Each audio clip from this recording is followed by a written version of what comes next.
In today's video, I'm going to show you how to open Hostinger HPanel in just a few simple steps. If you use Hostinger for hosting, websites, or domains, this is the main dashboard you'll need to access everything in one place. It's quick, beginner-friendly, and once you know where to click, you can get into your HPanel anytime without confusion. If this video helps, make sure to hit that like button and subscribe for more easy tutorials like this.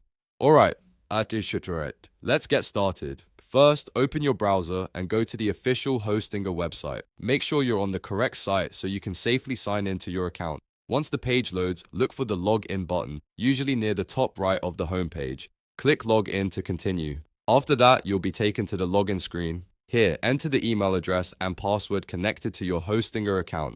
Double check that your email is typed correctly, then enter your password and click Login. If you use a password manager or saved login details, this step may be even faster. Once you sign in successfully, Hostinger will automatically take you to your dashboard, which is also known as HPanel. This is your control center where you can manage hosting plans, websites, domains, emails, files, and other account settings. If you don't land there immediately, just look for the dashboard area in your account menu. But in most cases, Hostinger opens it automatically after login. From here, you can start managing your website right away. You can open your hosting plan, access website tools, check domain settings, or move into any other part of your account from the HPanel interface. That's really all there is to it. Go to Hostinger, click Login, enter your email and password, and you'll be inside HPanel in seconds. If you found this helpful, please give the video a like, subscribe to the channel, and turn on notifications so you never miss another simple how-to guide. Thanks for watching, and I'll see you in the next one.